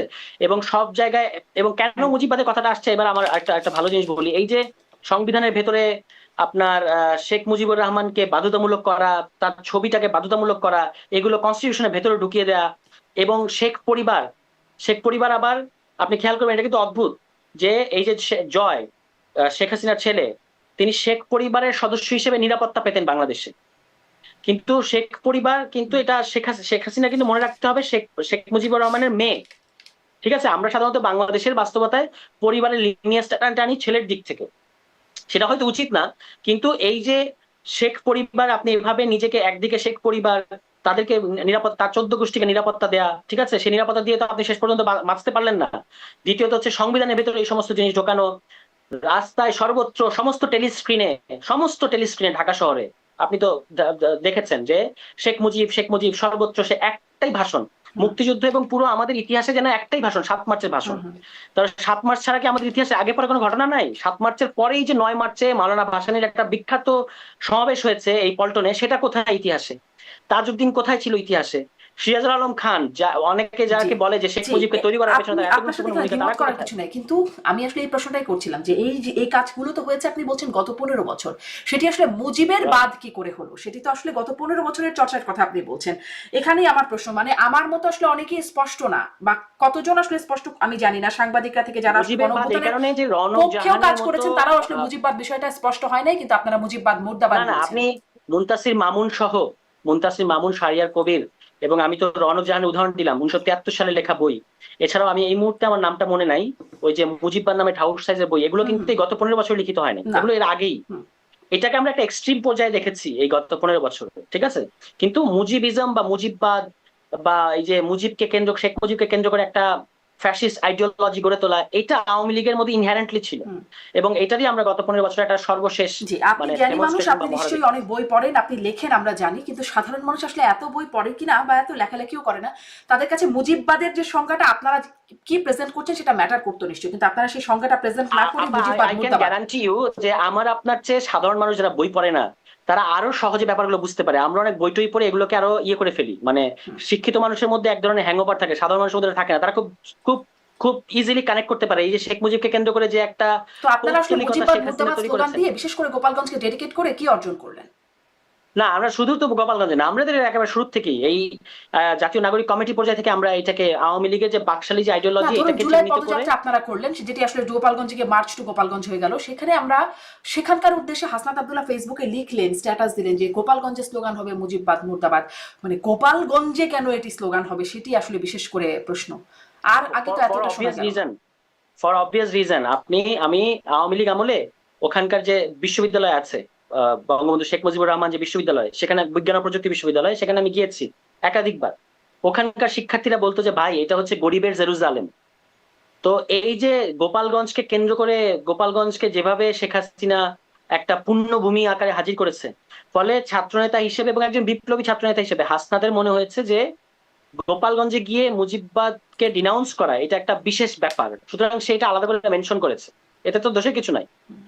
দোষের মানুষ, মানে মানুষের অনুভূতিকে আঘাত দেওয়া হলো না গোপালগঞ্জে? কোন ছাত্ররা যাই মানুষের? বলুক, গোপালগঞ্জে আজ মানে সবসময় আওয়ামী লীগ জেতে, সেখানে শেখ মুজিবের একটা বিশেষ মানে সিম্প্যাথি আছে, বা তার প্রতি বিশেষ একটা সম্মানের জায়গা আছে, বিশেষ করে গোপালগঞ্জে। অন্য জায়গার কথা বলছি না, তো সেখানে কি এইভাবে বলা তাদেরকে আহত করে না? না, আমি আমি তো দেখেছি যে ওই আওয়ামী লীগ বা ছাত্রলীগের ক্যাডাররা যে কাজটা করেছে গোপালগঞ্জে, সারা দেশ থেকে, গাজীপুর থেকে, নারায়ণগঞ্জ থেকে, এবং আশেপাশের জেলা থেকে অনেক আওয়ামী লীগের সন্ত্রাসীরা, ক্যাডাররা গোপালগঞ্জে অবস্থান নিয়েছে, এবং তারা বিভিন্ন উপজেলায় গাছ কেটে কেটে হুম মানে প্রতিবন্ধকতা সৃষ্টি করেছে। এবং এই কারণে গোপালগঞ্জের বিভিন্ন উপজেলা থেকে হুম যে সকল মানুষেরা, তারাও তো গোপালগঞ্জের মানুষ, যারা আসতে চাচ্ছিল এই সমাবেশ স্থলে, তারা আসতে পারে নাই। এবং আপনি অনুভূতির কথা বলছেন, তো যখন বেনজির হুম কায়দায়, মানে নজিরবিহীন কায়দায়, যখন ওই হিন্দুদের সহায় সম্পত্তি এবং সম্পদ, বিশেষত জমি, দখল করে যখন ওখানে রিসোর্ট করলেন, তখন এই অনুভূতি কোথায় ছিল? এই অনুভূতিকে তখন তো পাত্তা দেওয়া হয় নাই। ফলে আমরা দাবি করেছি যে এই যে হিন্দু সম্প্রদায়ের, এবং ওইখানে কোন হিন্দু আছেন যারা, আমরা যাদেরকে তফসিলি বা নিম্ন বর্গের হিন্দু বলে থাকি, হ্যাঁ, এই শব্দ গুচ্ছ নিয়ে আমার মধ্যে একটা অস্বস্তি আছে, তবু বোঝানোর জন্য বলছি। এই যে মানে যারা নিম্নবর্গের হিন্দু, যাদেরকে ধরা হয় যে হিস্টোরিক্যালি তারা আওয়ামী লীগের হুম। পক্ষে লোক মনে করা হয় বা প্রচার করা হয়, বা আওয়ামী লীগ আসলে যাদের সেন্টিমেন্টটাকে সবসময় কাজে লাগানোর চেষ্টা করে, তাদের জায়গা জমি 600 একর জায়গা এই বেনজির কিভাবে দখল করলেন এবং কিভাবে করলেন, এবং এটা তো তখন কোনো প্রতিবাদ খুবই হয় নাই, খুবই খারাপ ব্যাপার। একেবারে শেষের দিকে এসে প্রতিবাদ হয়। সেটির জন্য পরবর্তীতে তার বিরুদ্ধে ব্যবস্থা নেওয়ার কথা হচ্ছে, যদিও তিনি নিরাপদে পালিয়ে গেছেন বলে সেটিও আমরা দেখেছি। যাই হোক, আপনারা মনে করছেন মুজিববাদ মুর্দাবাদ বলে আপনারা অর্জন করেছেন, সেটি নিশ্চয়ই বিচার্য বিষয়, মানুষ বিবেচনা করবেন। সেটি নিয়ে আসলে অনেক প্রশ্ন বিভিন্ন জায়গা থেকে উত্থাপিত হচ্ছে, কিছুটা আপনার কাছে জিজ্ঞাসা করার চেষ্টা করলাম। 13 নম্বর ধারায় আপনারা বলছেন, বা 13 নম্বর পয়েন্টে ইশতেহারের আপনারা বলছেন নারী নিরাপত্তা, অধিকার ও ক্ষমতায়ন, যেখানে বৈষম্য বিরোধী ছাত্র আন্দোলনে চট্টগ্রামের সাবেক মুখপাত্র ফাতেমা খানম তিনি বলছেন, চট্টগ্রামে যাদের সাথে আন্দোলন করেছি তারাই আজ নারীদের ধ্বংস করার চেষ্টা করছে। উমামা ফাতেমাও আসলে রাজনৈতিক দলগুলো নারীকে অবলা মনে করছে এমনটি বলছেন। আপনার বিরুদ্ধে অভিযোগ যিনি করেছেন নীলা ইসরাফিল, তিনিও বলছেন যে নারীকে হেনস্থা করার পরও অপরাধীর পক্ষে নীরবতা পালন করছে এনসিপি। একজন নারীকে অপমান, নিপীড়ন ও সামাজিকভাবে ধ্বংসের চেষ্টা করা যে ব্যক্তিটি করেছে তার বিরুদ্ধে কোনো শাস্তিমূলক পদক্ষেপ নেওয়া হয়নি, বরং দলীয় ছত্রছায়ায় বুক ফুরিয়ে বেড়াচ্ছে। তখন কোন মতাদর্শ বা ন্যায় বিচারের মানে প্রতিনিধিত্ব করে না এনসিপি, এরকমটা তিনি ইঙ্গিত করছেন। সেখানেও আসলে প্রশ্ন, নারীর নিরাপত্তা আপনারা কিভাবে এনসিপি কি করে আসলে নারীর নিরাপত্তা নিশ্চিত করবে? এনসিপিতে সবচেয়ে বেশি, বাংলাদেশে এই মুহূর্তে এক্সিস্টিং দলগুলোর মধ্যে সবচেয়ে বেশি শিক্ষিত এবং ভাইব্রেন্ট নারীরা বিভিন্ন পদে, নেতৃস্থানীয় পদে বা নেতৃত্বশীল জায়গায় আছে। এটা আপনি আর অন্য কোনো এই মুহূর্তে এক্সিস্টিং দলগুলোতে আপনি পাবেন না, ঠিক আছে? এবং এখানে অক্সফোর্ড ফেরত কিংবা ডাক্তার কিংবা অন্য কোনো পেশায় থাকা নারীরা, এবং যেমন সামান্তা, তিনি ভাস্কর্যে পড়াশোনা করেছেন, ভাস্কর, এরকম বিভিন্ন পেশার খুব গুরুত্বপূর্ণ শিক্ষিত নারীরা এই পার্টির মধ্যে আছে। আর আপনি ফাতেমার যে উদাহরণ দিয়েছেন, এটা খুবই দুঃখজনক। মানে আমি তো বৈষম্য ছাত্র আন্দোলনের ব্যাপার স্যাপার জানি না, এবং বৈষম্যের এই মুহূর্তে কোনো কমিটিও নাই, তো তার সাথে কি হয়েছে আমি বলতে পারবো না। তবে যেটাই হোক, এই যে মেয়েরা গত আন্দোলন মানে গত বছর গণ অভ্যুত্থানের মধ্য দিয়ে যারা সামনে এসেছেন, তাদেরকে অবশ্যই প্রোটেক্ট করা এবং তাদেরকে তাদের জায়গাটা দেয়া, তাদেরকে স্পেস দেয়া, এটা সবার দায়িত্ব। বিশেষত যারা বৈষম্য বিরোধী ছাত্র আন্দোলনে এই মুহূর্তে যে কেন্দ্রীয় কমিটি আছে, তাদেরকে এটা দেখতে হবে যে কি সমস্যায় ফাতেমা এ ধরনের কথা বললেন, এবং সেটা দূর করার জন্য কি কি পদক্ষেপ নেওয়া দরকার, এবং কাদেরকে তিনি মিন করছেন যে তাদের কারণে তার রাজনৈতিক পরিসরটা সংকুচিত হয়ে যাচ্ছে। ঠিক আছে, এটা তাদেরকে বলতে হবে। আর আরেকটা যেটা আমাকে ইঙ্গিত করে আপনি বললেন, এটা একটা টোটালি ব্লাফ একটা ঘটনা, যিনি আসলে নিজের উইমেন হুডটা এখন ব্যবহার করছেন। মানে একটা, না এটা খুব দুঃখজনক, কিন্তু একটা ভিকটিম কার্ড খেলার সময় আমরা এটা ব্যবহার করতেছি যে আমাকে এই করা হচ্ছে। যেমন উনি তো একটা চরম মিথ্যাচার করছেন যে উনি এনসিপি, ওনার পদ কি উনি এনসিপি নেত্রী? এনসিপি নেত্রী বলে কোনো পদ তো নাই, ঠিক আছে? এবং এই যে অনেক পত্রিকা নিউজ করেছে যে কেন্দ্রীয় সদস্য থেকে পদত্যাগ করে, আপনি দেখাতে পারবেন যে তিনি আমাদের কোনো কেন্দ্রীয় কমিটির কোথাও কি আছে? নাই। ফলে শি ইজ আ লায়ার, এবং আমি তার সম্পর্কে বেশি কিছু বলতে চাই না। আমার এই ঘটনাটার প্রথমত তার কোনো অভিযোগ ছিল না। আমি তাকে নিজে জিজ্ঞেস করেছি যে আপনার অভিযোগটা কি, কিন্তু আপনাকে তো কারণ যেগুলো বলা দর্শানোর হচ্ছে। নোটিশ দিয়েছিল দল। Let me finish. যখন এইটা মানে সোশ্যাল মিডিয়ায় যখন এরকম কোনো কিছু আউটব্রেক হয়, তখন এটা তো আর সত্য যাচাই করাটা কিন্তু মূল উদ্দেশ্য থাকে না। তখন পক্ষ বিপক্ষের রাজনীতিটা মূল হয়ে যায়, যে যদি আমার বিপক্ষের হয় তাহলে লেটস ব্যাশ হিম, এটাই ঘটে, ঠিক আছে?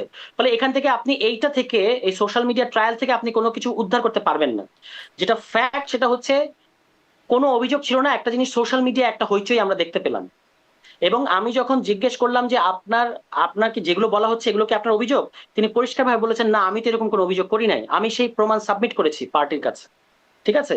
এবং তবু যেহেতু একটা আউটক্রাই তৈরি হয়েছে, একটা দায়িত্বশীল পার্টি হিসেবে আমার কাছে তারা অবস্থানটা, আমার মানে এখানে কি ঘটনা ঘটেছে ব্যাখ্যা জানতে চেয়েছে, এবং এই ব্যাখ্যা যা আমাকে বলেছে লিখিতভাবে জবাব দিতে, আমি সেটা দিয়েছি। এবং আমাকে বলেছে যে আপনি ইন দ্য মিন টাইম সাংগঠনিক কার্যক্রম থেকে বিরত থাকবেন, এন্ড আই ডিড দ্যাট। ফলে উনি যে সমস্ত অভিযোগ করেছেন এগুলো আপনি সম্পূর্ণ কি কারণ ভুয়া, দেখিয়েছেন? এবং ওনার এখন সবটা তো বলা ঠিক হবে না। প্রথম কথা হচ্ছে আমি এখানে বলেছি যে তিনি আহ মানে তিনি তো পদত্যাগ করলেন খুব নজিরবিহীন কায়দায়, কারণ তার তো কোনো পদ নাই। কিন্তু উল্টো যেটা ঘটেছে সেটা হচ্ছে আপনার, তিনি আমাদের পার্টির একটা পদে আসার জন্য দারুণভাবে আমাকে, ব্যাপকভাবে আমাকে চাপ দিচ্ছিলেন লম্বা সময় ধরে। ঠিক আছে, যে তাকে এই পদে নিতে হবে। কেন? কারণ তার যে আগের একটা পারিবারিক ঘটনা আছে, এই পারিবারিক ঘটনায় তিনি ওই একজন ক্ষমতাধর তার একজন আহ পারিবারিক যে ব্যক্তি বা সাবেক উপদেষ্টার সন্তান, তাকে তিনি মোকাবেলা করতে চান এবং সেখানে তিনি এনসিপি কে জড়াতে চান, এবং সেই জড়ানোর জন্য তাকে পদ দিতে হবে। এবং তিনি আমাকে 24 ঘন্টার আলটিমেটাম দিয়েছিলেন।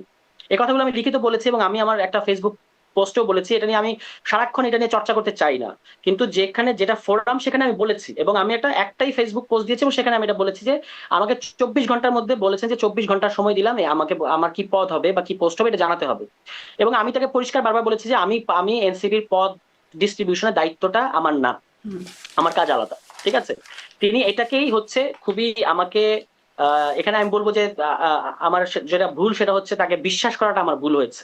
তিনি আমাকে একটা বিশেষ ধরনের কথাবার্তার মধ্যে ট্র্যাপ করেছেন, এবং করার পরে তিনি আমার অজান্তে এটা মানে পুরো কনভারসেশনটাকে, যেটা বাংলাদেশের আইন অনুযায়ী একটা ক্রাইম, পুরো কনভারসেশনটাকে তিনি রেকর্ড করেছেন। শুধু রেকর্ড করেন না, এটা তৃতীয় একজন ব্যক্তির কাছে পাচার করেছেন। এবং এটা আবার মানে তিনি 3 মাস ঘুণাক্ষরে আমাকে বুঝতে দেন নাই যে তিনি এই কাজটা করেছেন। আবার তিনি এটা সময় মতো যখন কিনা জাতীয় ঐকমত্য কমিশনের দ্বিতীয় পর্বের গুরুত্বপূর্ণ আলোচনা শুরু হবে তার ঠিক আগের দিন এটাকে ঠিক ঠিক পলিটিক্যালি আমাদের যারা অপোজ করে তাদের মধ্য দিয়ে এটা ফাঁস করা হয়েছে ফেসবুকে। এটাই হচ্ছে ঘটনা। এবং তাকে আমি যখন প্রথমে জিজ্ঞেস করেছি যে হাউ ডিড দ্যাট হ্যাপেন, মানে এইটা আপনি কি এটা ধারণ করেছেন বা আপনি রেকর্ড করেছেন, তিনি পরিষ্কার আমাকে বলেছেন যে no, I did not do that. তখন আমাকে ভাবতে হয়েছে যে এটা নিশ্চয়ই কোনো এজেন্সির কাজ। তো আমি বলেছি যে ওকে, ইউ শুড ক্ল্যারিফাই দ্যাট, যেহেতু এটা আপনি করেন নাই বলে আপনি বলছেন, তাহলে ইউ শুড ক্ল্যারিফাই দ্যাট। পরে দেখা গেল আসলে তিনিই করেছেন। ঠিক আছে, বলে তার এরকম অসংলগ্ন এবং এক এক সময় এক এক ধরনের কথাবার্তা, যেমন ধরুন যে আমি নাকি তাকে ডিবির ভয় দেখিয়ে তার সাথে কনভারসেশন মেক করেছি, এটা অ্যাবসলিউটলি লাই। ওই 47 মিনিটের যে অনাকাঙ্ক্ষিত অডিওটা শুনতে পাওয়া যাচ্ছে এবং বহুল চর্চিত হয়েছে, ওটাতে শুনলে দেখা যাচ্ছে যে ডিবির ভয় দেখিয়ে তাকে কনভারসেশনের মধ্যে আনার কোনো সুযোগই ছিল না।